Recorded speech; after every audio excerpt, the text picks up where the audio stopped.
How's it going? Well, we're in the fan room or the spare bedroom, as the case may be, and I thought I would run through my fan collection for you. Just kind of waiting on some rain to move through. I can't really do anything outside, so I thought what better time to just go ahead and show you what I have on the fan spectrum here. So we're not going to dive too deeply into each one of these. Some of these I won't be able to remember what they are. I'm just going to do a brief overview of all of them and show you what's what here. So this is kind of one of these things where I had a couple fans and just sat around and just didn't do much with them. You know, I enjoy fans. When I collect antiques, I have something that operates, something that does some kind of activity. I think I've mentioned that. So fans kind of click that box there for me. So, and just about 100% of these, I think I found, excuse me, hay fever, what can you say? I think I found all these at antique stores, and the way it worked out is normally antique stores are not the cheapest place to find things like this. You could probably do better at an estate sale or maybe even a yard sale. But the way it kind of worked out for me is that a couple, three of them I may have paid a little bit too much for, but then all the rest of them I got a pretty good deal on them. And some of them were just dirt cheap, like that big fan over there that I got running in that video.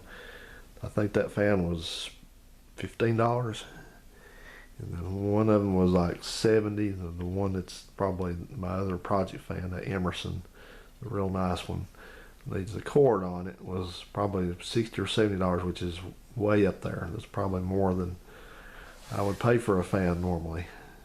But the majority were in the $20 and $30 range. And for me, you know, I guess the way I rationalize this is you know, there's a lot of worse things you can do with $20 or $30 besides buy an old fan. You know, people do bad stuff with that kind of money. And so as long as I'm not, then I think I'm okay. And so let's get into this, and I probably won't be able to remember where I got all these. Now this one this is this mystery fan I'm working on. I've already done a little update video on this, but just kind of going through, just going to give that thing a spit shine and put it back together.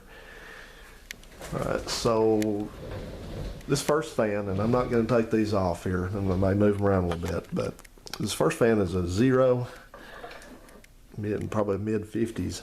It's called Zero. It's by, I don't know if that's McGraw Edison made that. But it's got this real neat click switch here that I had to actually clean up to get it to work again. But, you know, like everything, it unscrews, and you can clean it, and then it works again. And then it had a kind of, I think this is the one that's got a real neat plug on it down here. No, it's not real neat, it's just common, but that's, you know, it's original. It's in good condition, the cord's in good condition. That fan does operate. This is just one of these cheaper desktop fans, and I like this size of a fan a lot better than the larger ones. The fan people, of course, they kind of turn their snoots up at these types of fans, and you know, they're kind of, yeah, a cheaper fan, it's not worth that much, you know, I just don't spend much time on it. I don't care, because I like them. I like the way they look. I like the colors on them. This is kind of a gray, and it's got the kind of a streamlined effect here. So this next one is probably a late 1930s Gilbert, and I've never seen, unless this is actually supposed to, I think this may actually supposed to have 4 blades on it, and 2 of them are missing, because I went looking for pictures of one of these, and I couldn't find a 2-bladed Gilbert fan anywhere. But that looks to me like, now I'm looking at it, like somebody, either they broke off or they took them off. I'm going to say they probably broke off. So that's a little disappointing, but that fan also does operate. That's an oscillator, by the way, and that one's an oscillator. This next one is a GE. They call this a I don't know what to call this, a spider web fan, because of the design of it.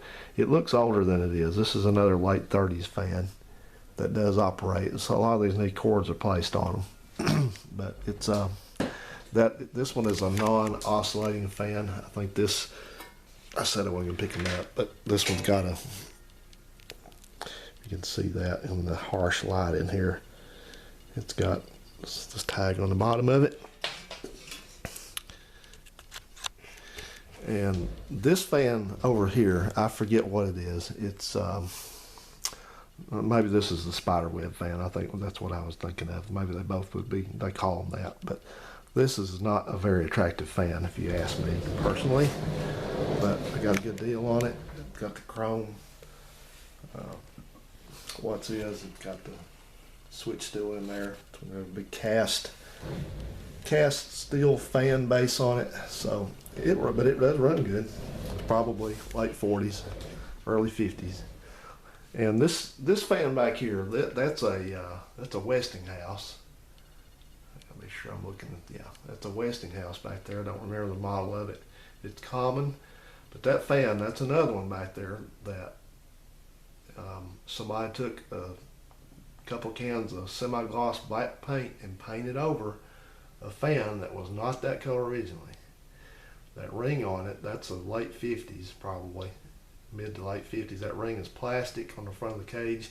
It's supposed to be kind of a salmon color, which I've got some paint rubbed off to reveal that, and then the rest of it, I think the cage might be supposed to be chrome, and the rest of it's either brown or some other kind of, it's not black, let's put it that way. I don't know why people have it in their heads that every old fan is supposed to be black, but whatever.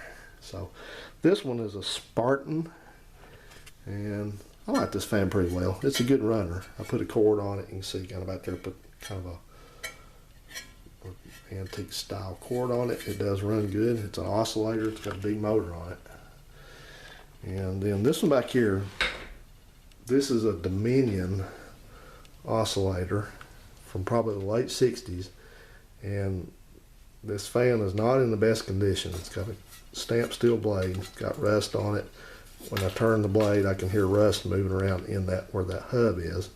And this fan may have set in it may have been outside for a little bit because it took a while to get it to run. I had to lubricate it and lubricate it and lubricate it. But the big thing about this fan is I've got a companion fan to it over here. You may remember, check out my 80s Singer vacuum cleaner.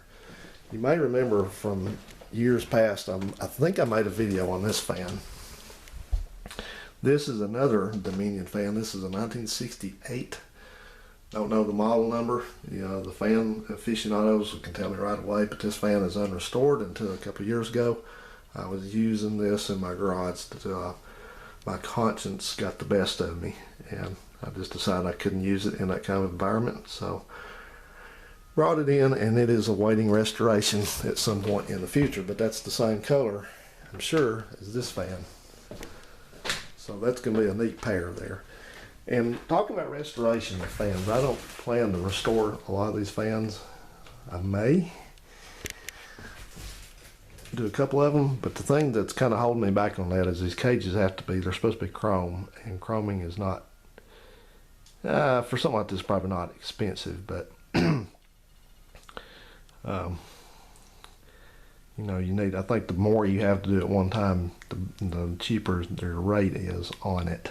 But we'll look into that, but I'm not going to say that I would restore any of these fans except for maybe this, like I said, one of these old, like this one that's easy to restore. I don't know what I'm really saying there, but I guess I'm saying I don't feel like I want to get into that. So this one is this big, you know, I just can't remember what this is. I don't remember what it is, but we got it running, if you remember. But it needs to be cleaned up and gone through. So, and this is an interesting fan. This is another one of these cheap, according to the fan people, cheap desktop fans. And this is a much later fan. This is a Citation. This is just a brand, I'm sure. The fan manufacturers sold fans under different names. But the interesting thing about this one is, you look here at the tag, and the tag says Western Auto. So, don't know what year this is. This is probably, judging by the color, it's probably a late, I'd say early to mid to late 70s fan. It does run. Tested it out, and you can kind of see the evolution of fans here. The safety. I don't know what to read into that. Either fans got smarter and people got more stupid. I don't know what it is, but you know, it used to be apparently people knew better back in old days than to stick their fingers or whatever other extremities they felt like trying to stick into a rotating fan blade. They understood that, and then later on they quit. It's like a burner, like a stove eye, you know. How fun, you know, when I see, I'm just being facetious here, but when I see a red hot stove eye, you know, I can't think of anything else other than I want to touch that. I want to touch that and see what happens. Because I don't believe all these people that tell me that it'll burn the shit out of me. I don't believe that. So I want to find out, and then hopefully live to tell about it. So anyhow, so moving on with the fans. So these two fans here, these are both Westinghouse, and they're different size fans, and probably I don't remember what, I think I wrote the model of this one on there. They're from the 50s. They have this nice kind of streamlined arrow ribbing type deal going on. Yeah, this is style 138 1425. That's a Westinghouse. And then this Westinghouse, I think, has it on it. It's almost identical, except larger. You see, it's still got that. This is probably the original finish, and I think that one was tan. Somebody's painted gray, dumbly. But this is a Westinghouse, part number Y48, 92 or 32. You can read it probably better than I can right there. So I haven't tested that one. I know that one runs. I know that one runs. And then I'm going to say probably my favorite one so far, at least the way it looks to last. This is a very inexpensive Legion, probably a 1950s fan. This is not an oscillator. It's in rough shape. An antique store find. This is probably just looking at fan, the way it looks and its original finish, which I would never repaint. This is a quite heavy fan. This is a cute little fan from the 50s with no cord on it. Apparently they cut the cords off so you couldn't try to plug them in, I suppose. But this was an antique store find. It's got this really awesome hammered green finish on it. And this is a, never heard of this is a Maid-Rite. Oh, okay, Maid-Rite there. That would say Maid-Rite in America, made in America also. The number is 40738, cast into it. It's got this neat oscillator assembly. Now, there for a while I was depending on that you could date how old one of these fans was by whether the oscillating assembly was inside of it, like inside the motor casing, or outside of it, but I think that's unreliable. But this one's outside, but it's a later. It may be 40s. I don't know. It's hard to date these things. You can use Google